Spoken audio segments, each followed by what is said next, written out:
Perkenalkan, saya Rio Marojahan Nebaho dengan NIM 2103066126, Prodi Peternakan Fakultas Pertanian Universitas Sumatera Utara. Nah, di sini saya akan menjelaskan tentang traktus urogenital dari Cortunix atau burung puyuh. Yang pertama yaitu ovarium. Ovarium yang berkembang pada puyuh hanya bagian sebelah kiri saja. Biasanya ovarium terdiri dari 5-6 folikel yang sedang berkembang. Ovarium pada puyuh ini terbagi menjadi dua, yaitu korteks bagian luar dan medula pada bagian dalam. Korteks mengandung folikel yang terdapat sel-sel telur, biasanya mencapai sekitar 12.000, tapi hanya beberapa buah saja dari sel telur yang mampu matang. Kemudian adalah bagian oviduk, yang mana ini adalah semua bagian oviduk. Oviduk adalah saluran tempat disekresikannya albumin atau putih telur, membran kerabang, dan pembentukan kerabang telur. Perkembangan folikel ovarium dirangsang oleh folikel stimulatin hormon atau FSH dari kelenjar pituitari anterior. Kemudian adalah bagian-bagian oviduk. Yang pertama adalah infundibulum. Infundibulum atau papilion ini berbentuk seperti corong yang berfungsi untuk menangkap dan menelan sel telur atau ovum atau yolk yang matang sehingga akan masuk ke dalam oviduk. Setelah ovulasi yolk akan jatuh ke dalam kantong ovarium. Kemudian akan diambil oleh infundibulum. Bagian kedua yaitu magnum.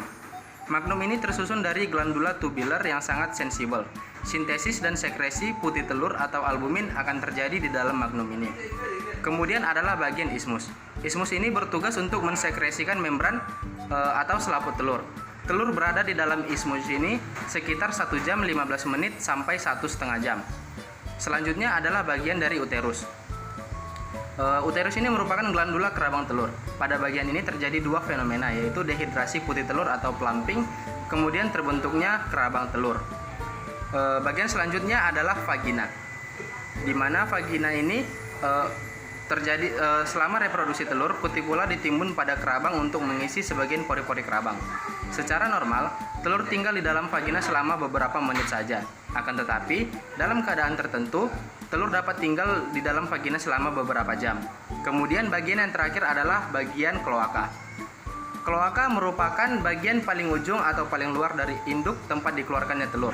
Total waktu untuk pembentukan sebutir telur adalah 24-25 jam. Selanjutnya saya akan menjelaskan proses terbentuknya telur pada burung puyuh. Mulanya akan terbentuk ovum di dalam ovarium. Ovum yang matang akan dilepaskan dari ovarium dan ditangkap oleh infundibulum. Kuning telur berada selama 15 menit sampai 30 menit di dalam infundibulum. Pada persimpangan infundibulum dan magnum, jika terdapat spermatozoa maka akan terjadi pembuahan telur, sehingga telur akan menjadi telur fertil. Tetapi jika tidak ada spermatozoa maka telur tidak akan dibuahi, sehingga tidak akan terjadi pembuahan atau disebut dengan telur infertil. Selanjutnya kuning telur akan masuk ke bagian magnum dan putih telur akan disekresikan. Pada tahap ini membutuhkan waktu selama 3 jam. Lalu telur akan masuk ke dalam ismus dan dibungkus oleh membran sel yang membutuhkan waktu selama 1,5 jam. Lalu telur akan masuk ke dalam uterus dan terjadi pembentukan kerabang telur yang membutuhkan waktu selama 18-21 jam. Telur yang terbungkus oleh kerabang lalu masuk ke dalam vagina.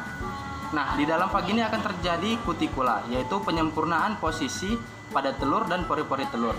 Setelah itu, telur yang telah terbungkus oleh kerabang akan keluar melalui kloaka atau tempat pembuangan. Nah, proses pembentukan telur ini secara keseluruhan membutuhkan waktu kurang lebih 24-25 jam. Mungkin hanya sekian video yang dapat saya sampaikan. Kurang lebihnya saya mohon maaf apabila ada kata-kata yang salah. Terima kasih.